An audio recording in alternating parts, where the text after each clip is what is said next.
7월달 말씀 함께 암송해 보도록 하겠습니다. 3번씩 읽을게요. 시작.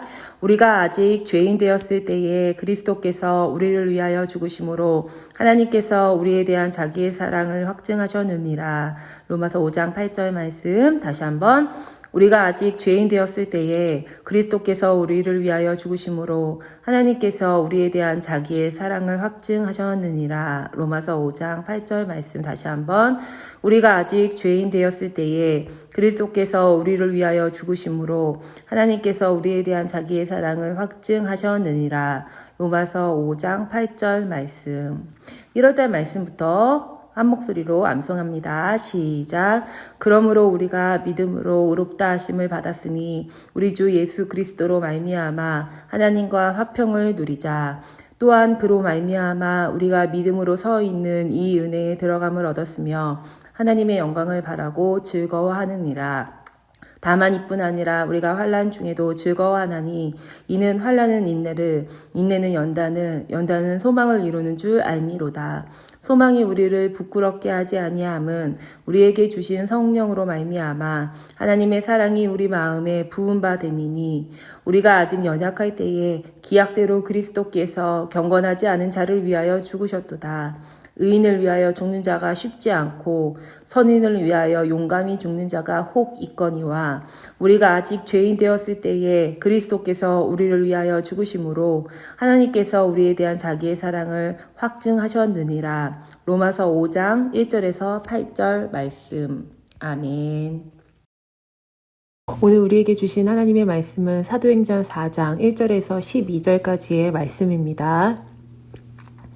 사도들이 백성에게 말할 때에 제사장들과 성전 맡은 자와 사두개인들이 이르러 예수 안에 죽은 자의 부활이 있다고 백성을 가르치고 전함을 싫어하여 그들을 잡음에 날이 이미 저물었으므로 이튿날까지 가두었으나 말씀을 들은 사람 중에 믿는 자가 많으니 남자의 수가 약 5천이나 되었더라. 이튿날 관리들과 장로들과 서기관들이 예루살렘에 모였는데 대제사장 안나스와 가야바와 요한과 알렉산더와 및 대제사장의 문중이 다 참여하여 사도들을 가운데 세우고 묻되 너희가 무슨 권세와 누구의 이름으로 이 일을 행하였느냐. 이에 베드로가 성령이 충만하여 이르되 백성의 관리들과 장로들아, 만일 병자에게 행한 착한 일에 대하여 이 사람이 어떻게 구원을 받았느냐고 오늘 우리에게 질문한다면 너희와 모든 이스라엘 백성들은 알라. 너희가 십자가에 못 박고 하나님이 죽은 자 가운데서 살리신 나사렛 예수 그리스도의 이름으로 이 사람이 건강하게 되어 너희 앞에 섰느니라. 이 예수는 너희 건축자들의 버린 돌로서 진 모퉁이의 머릿돌이 되었느니라. 다른 이로서는 구원을 받을 수 없나니 천하 사람 중에 구원을 받을 만한 다른 이름을 우리에게 주신 일이 없음이라 하였더라. 아멘. 친구들 안녕. 여러분 이 복된 주일에 이렇게 예배 자리에 나온 친구들 사랑하고 축복합니다. 여러분 주일을 지킬 수 있다는 것이 얼마나 큰 은혜인지 모릅니다. 하나님께서 우리에게 믿음도 주시고 건강도 주시고 이렇게 지킬 수 있는 환경을 주셔서 우리가 예배를 드릴 수 있습니다. 이 예배를 통해서 우리 친구들이 하나님의 은혜를 많이 받아가는 그런 시간 되었으면 좋겠습니다. 하나님 기뻐하시는 그런 예배 시간 됐으면 좋겠어요. 우리 지난주 예배의 말씀을 한번 기억해 보도록 하겠습니다. 지난주에는 베드로와 요한이 성전 미문 앞에 앉아있던 40년 동안 못 걸었던 사람을 고쳐주었던 그 사건 이후에 벌어졌던 일들에 대해서 이야기했죠. 그 당시에 예루살렘 성전에 모여있던 유대인들은 이 사건을 직접 눈으로 목격을 했습니다. 이 기적을 보았죠. 그래서 모두 솔로몬의 행각이라는 그런 행각에 모여들었습니다. 이때 모인 사람들은 베드로와 요한이 뭔가 정말 신비로운 사람인 것처럼 바라보고 그렇게 기대를 하고 있었어요. 그러나 베드로와 요한은 이 일은 절대로 우리의 능력으로 된 것이 아니다 라고 먼저 설명을 합니다. 그리고 난 이후에 누구를 소개하느냐? 예수님을 소개합니다. 베드로는 예수님이 구약의 선지자들이 예언한 하나님의 종이고, 두 번째는 죄인이 아니라 거룩하고 의로운 분이고 생명의 창시자, 생명의 부여자, 생명의 주관자, 생명의 주님이라고 소개를 합니다. 그런데 그런 생명의 주관자이신 분을 너희가 죽였다. 그러나 하나님께서 그 예수를 다시 살리셨다. 예수님 부활하셨다고 말하는 거죠. 그리고 그 부활하신 주님, 예수 그리스도의 이름이 이 사람을, 너희가 지금 놀랍게 보고 있는 이 사람을 살렸다, 온전케 하였다라고 그 능력의 출처가 자신이 아님을 분명히 밝힙니다. 여기서 베드로는 그 이름을 믿는 믿음을 중요하게 얘기합니다. 그 이름을 믿는 믿음. 그 이름이 중요하지만 그 이름이 능력이 있으려면, 예수님의 이름이 능력이 되려면 그 이름을 믿는 믿음이 필요하다는 것이죠. 단순히 잘 될 거라는 생각, 자기계발서에 숱하게 나와 있는 그냥 잘 될 거야, 이렇게 좋은 생각을 가지면 될 거야 라는 그런 생각이 아니라 긍정적인 마인드를 넘어서서 우리의 생각을 한번 잘 살펴봐야 합니다. 이것이 예수님을 향한 믿음인지 단순히 막연한 좋은 감정, 좋은 기대감인지 우리가 잘 살펴봐야 합니다. 정말 우리에게 중요한 것은 예수님을 향한 믿음인 거죠. 이 코로나 시대를 살고 있는 우리에게 정말 필요한 것이 예수님을 향한 믿음입니다. 막연하게 이 또한 지나가리라, 좋아질 거야, 다 잘 될 거야 라고 믿는 것은 아닌지, 정말 예수님을 향해서 믿음을 갖고 있는지 우리 친구들이 잘 살펴봐야 하겠습니다. 우리 친구들이 무엇보다 그 믿음 잃지 않고 그 신앙 굳건하게 붙들고 가는 친구들이 되었으면 좋겠습니다. 그리고 오늘 말씀은요, 이 사건으로 벌어진 이후의 일들에 대해서 설명을 하고 있어요. 사도들이 백성들에게 계속해서 예수님에 관해서 이야기를 했어요. 그러자 1절을 보니까 제사장들과 성전 맡은 자와 사두개인들이 이르렀다고 말을 하고 있죠. 이 사람들은 성전에서 일하는 사람들인데 성전이 너무 소란스러우니까 나와본 거예요. 그랬더니 이런 기적이 일어났다는 것을 알게 되었고, 사도들이 예수님을 전하는 그런 설교도 함께 듣게 되었던 거죠. 그런데 이들이 누구냐? 성경에 보니까 제사장들과 성전 맡은 자들과 사두개인 세 개의 그룹으로 나오고 있는데, 먼저는 제사장이 나오죠.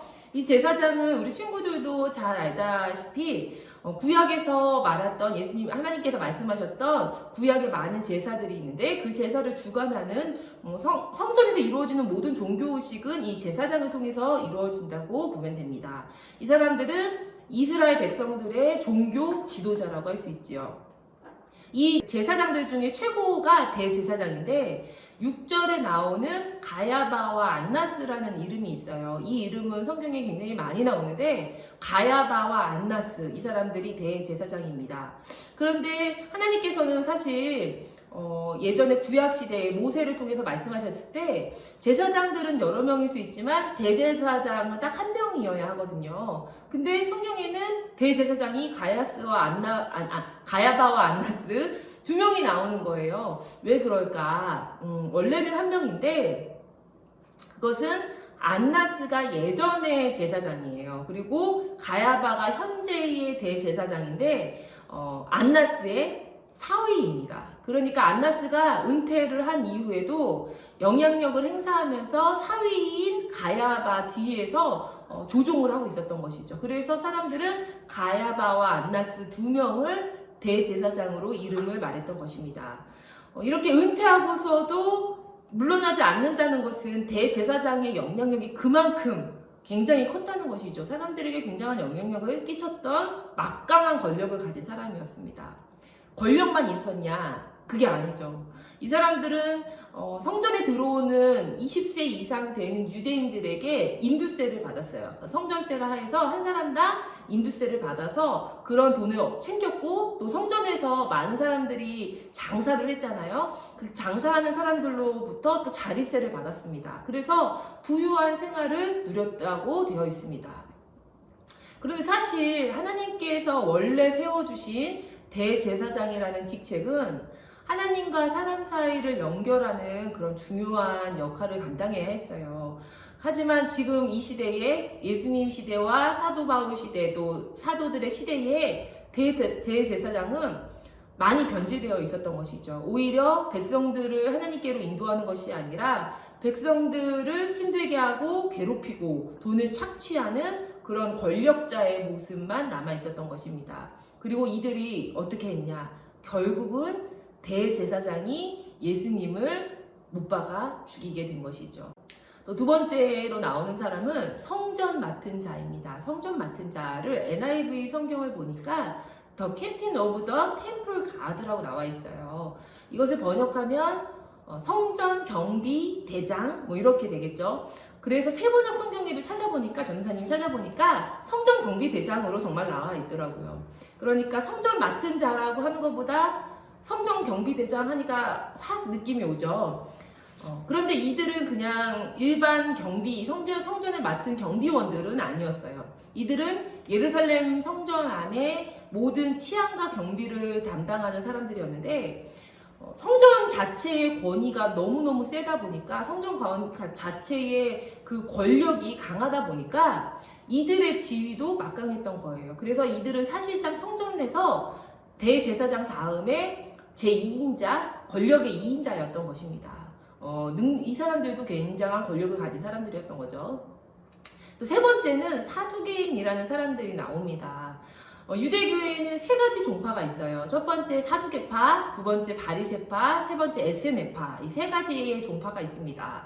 그 중에서 사두개파가 굉장히 막강한 권력을 가진 사람들이었어요. 이 사람들은 성전 중심으로 활동하는 사람들이라고 말할 수 있습니다. 대제사장 그룹을 포함한 사람들인데, 한마디로 로마에 빌붙어서 친로마파 사람들이죠. 로마에 빌붙어서 종교적이고 정치적인 권력을 누렸던 그런 사람들입니다. 이들은 로마와 긴밀한 관계를 유지하면서 자신들의 권력과 기득권을 계속 유지했던 사람들이에요. 그런데 이 사두개파 사람들이 따로 부류가 있는 것이 아니라 앞서 말했던 대제사장 그리고 성전 맡은 성전 경비 대장들, 이 사람들이 모두 사두개인들이었습니다. 그런데 이 사두개인들의 특징이 무엇이냐? 바리새파하고는 조금 많이 틀린 점이 있는데, 이 사두개인들은 부활을 믿지 않았어요. 부활이 없다라고 주장을 했던 것이죠. 부활이 있지 않고 현재의 신앙을 굉장히 중요시했어요. 현재 이 땅에서의 신앙, 부활한 후에 우리는 부활하지 않는다라고 믿었던 것입니다. 그런데 지금 제자들이 무엇을 설교했냐? 부활을 얘기할 뿐만 아니라 몇 주 전에 자신들이 죽였던 예수님, 예수 그리스도의 부활을 이야기하는 것이죠.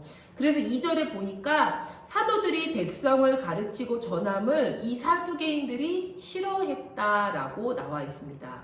이들은 예수의 제자라는 자들이 기적을 일으키는 것도 싫지만 예수님의 부활을 주장하는 것도 싫었어요. 그런데 정말 싫었던 것은, 궁극적으로 싫었던 것은 그것 때문에 자신들이 누리고 있는 이런 권력들, 권세들, 이 부와 명예를 뺏기기 싫었던 것이죠. 이 성전은 자기들이 활동하는 주 무대인데 이 제자들이 이런 기적을 행하니까 굉장히 기분이 나빴던 거예요. 이 사람들은 사람들이 변화되고 기적이 일어나고 이런 것엔 관심이 없었어요. 그저 자신들의 권세가 유지되는 것만에 관심이 있었기 때문에 굉장히 화가 나서 이 사도들을 잡아들입니다. 그래서 3절 말씀을 보니까 그들이 잡음에 날이 이미 저물었으므로 이튿날까지 가두었으나 라고 나오죠.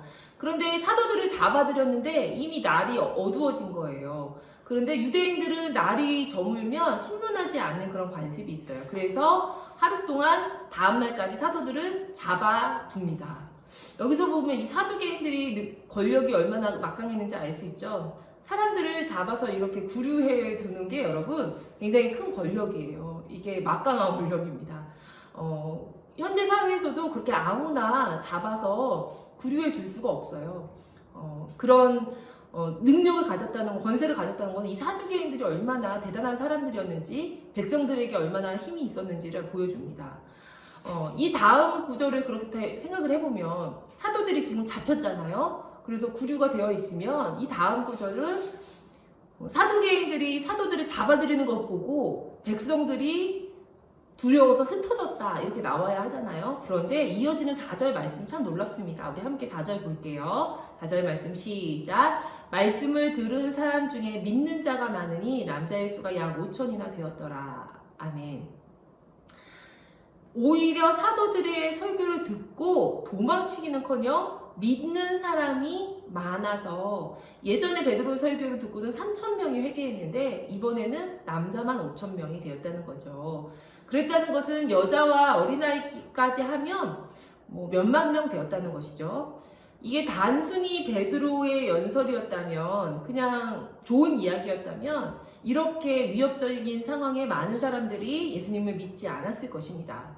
그러나 베드로는 하나님의 도구였을 뿐이죠. 하나님께서 하나님의 일들을 성령을 통해서 일하셨던 거예요. 그래서 사도들이 붙잡혀가는 것을 보고도 두려워하지 않고 오히려 예수님을 믿었던 것입니다. 그런데 하나님께서 이렇게 일하기 시작하자 사단의 방해도 시작됩니다. 우리 7절 말씀 함께 보겠습니다. 7절 시작.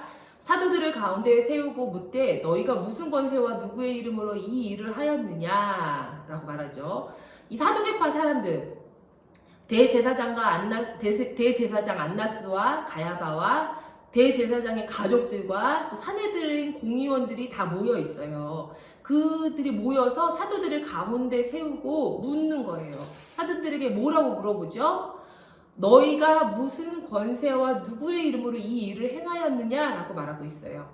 이 말을 NIV 성경으로 보니까 by what power or what names라고 나와 있어요.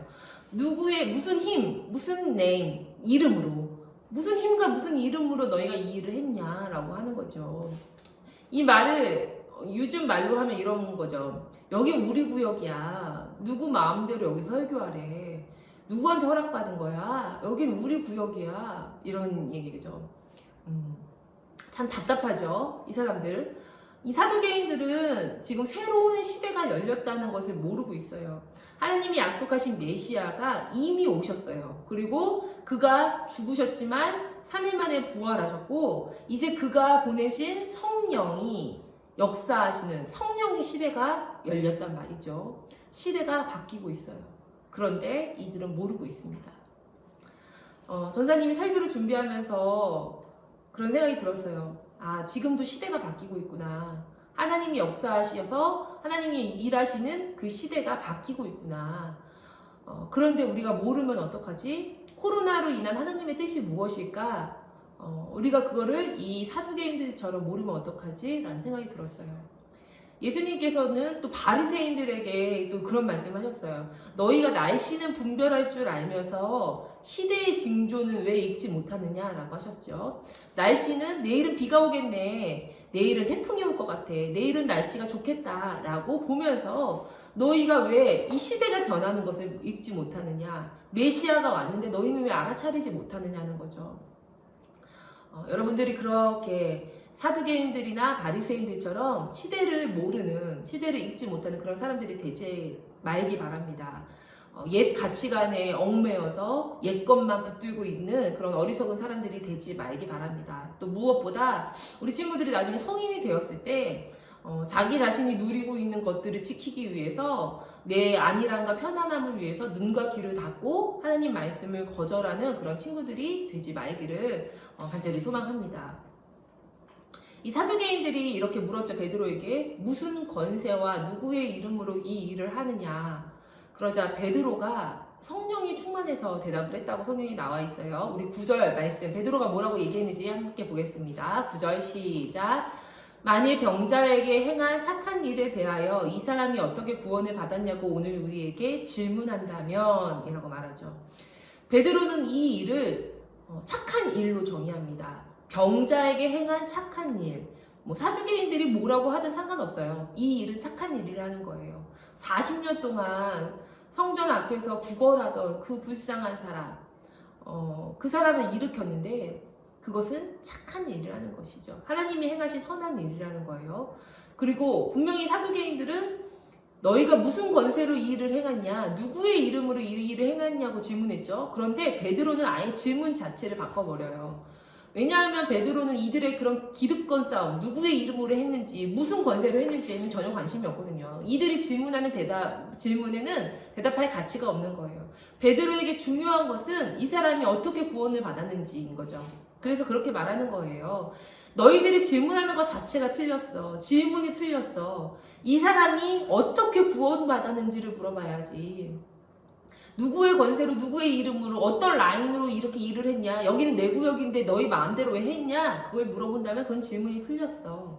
너희가 이 사람이 어떻게 구원받았는지를 물어본다면 너희가 불과 몇 주 전에 죽인 십자가에 죽였지만 하나님이 죽은 자 가운데 살리신 그 나사렛 예수 그리스도의 이름으로 이 사람이 온전하게 낫게 되었다라고 얘기하는 거죠.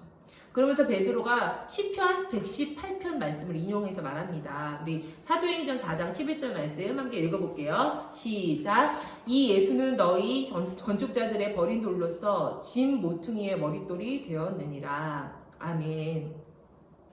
너희들이 쓸모없다고 버린 돌이었지. 쓸모없다고 발로 차버린 돌, 그 돌을 하나님께서 이렇게 하나님의 집을 세우는 머릿돌로 삼으셨어. 그게 누구냐? 예수님이야. 라고 얘기하는 거예요.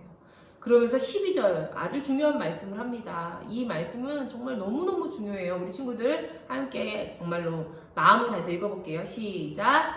다른 이로서는 구원을 받을 수 없나니 천하 사람 중에 구원을 받을 만한 다른 이름을 우리에게 주신 일이 없음이라 하였더라. 아멘.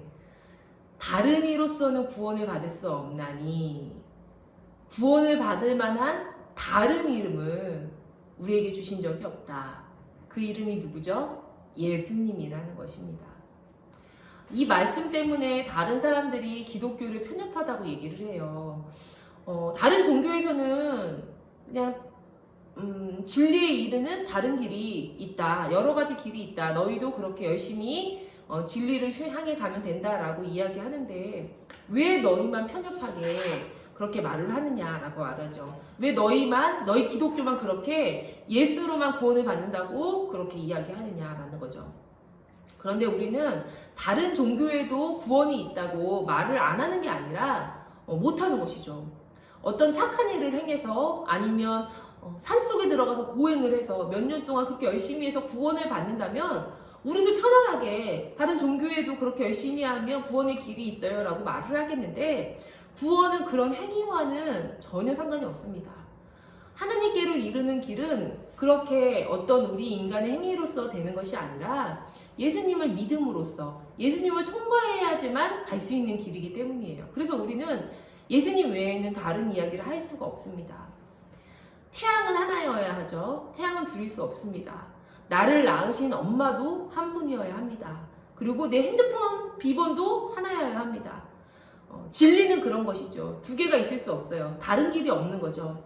하나님께서 다른 이름을 우리에게 주신 일이 없는 것입니다. 우리가 할 일은 그 이름을 믿고 그 이름을 전하는 것입니다. 이 사도들은 불과 몇 주 전에 예수님이 죽었는데 그 죽인 사람들이 이 동일한 사람들이에요.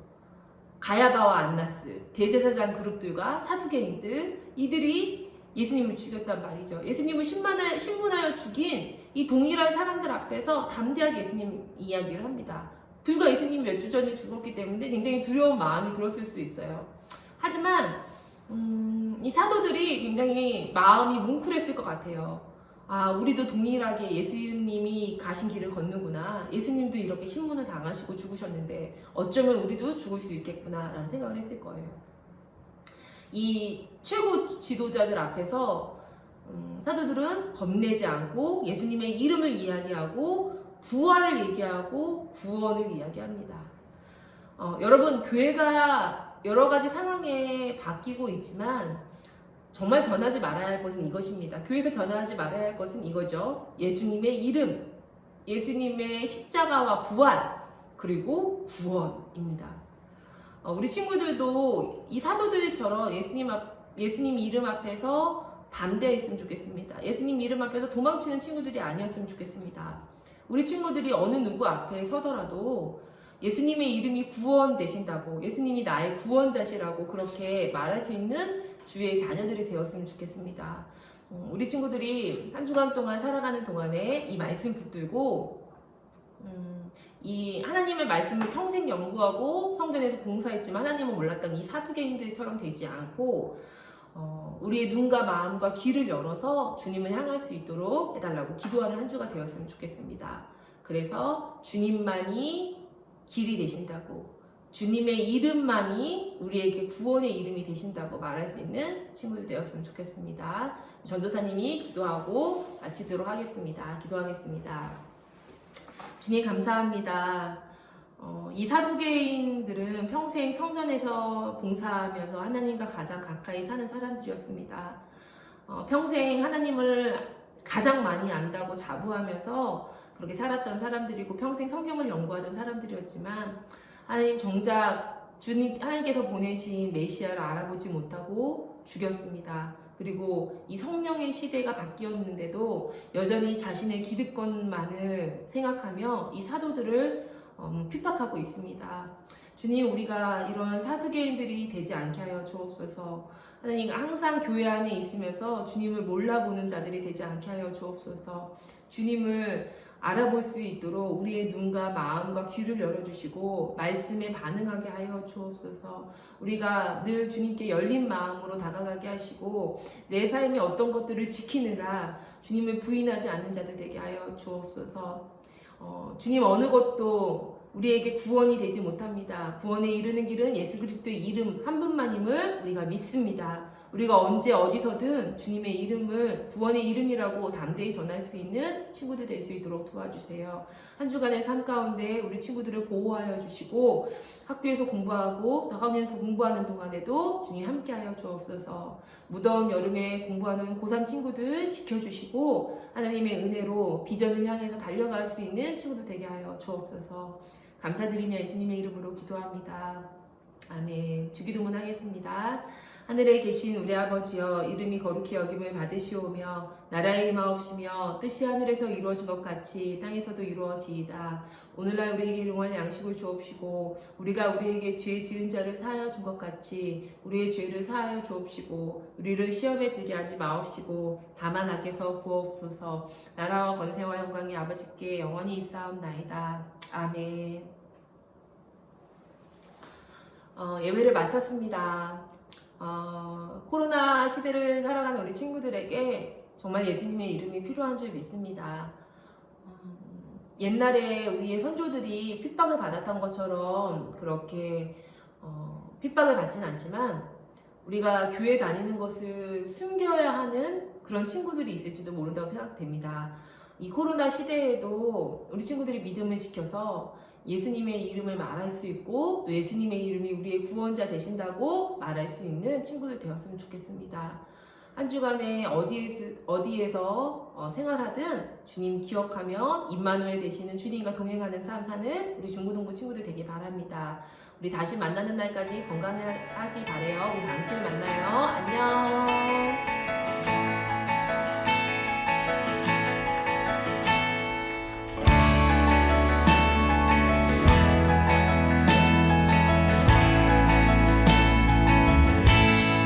시작됐네.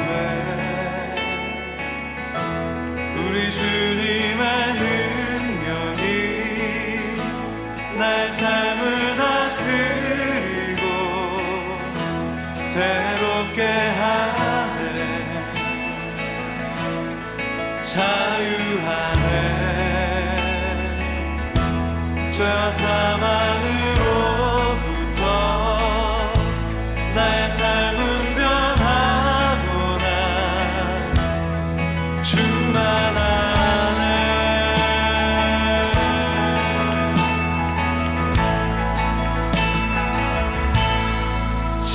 시작됐네. 우리 주님의 능력이 나의 삶을 다스리고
아멘님들이 시작됐네.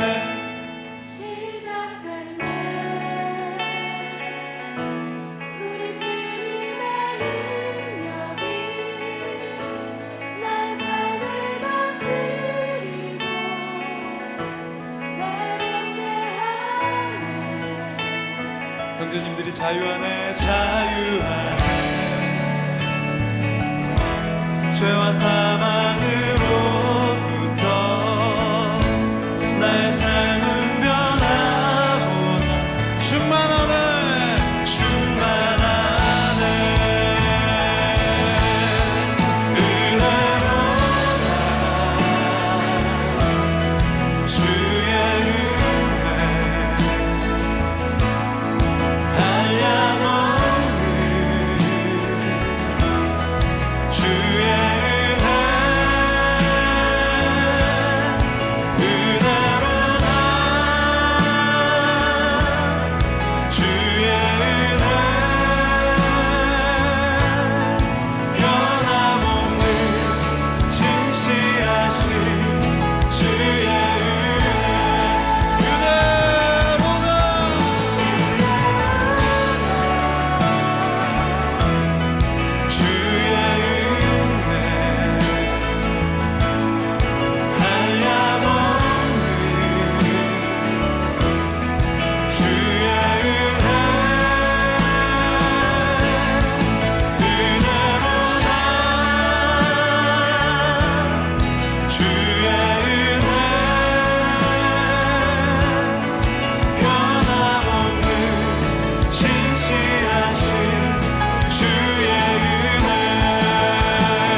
예수는 내 삶의 모든 것, 난 영원히 주만 따르리.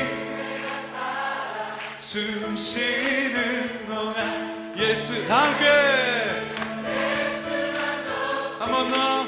예수는 내 삶의 모든 것, 난 영원히 주만 따르리. 내가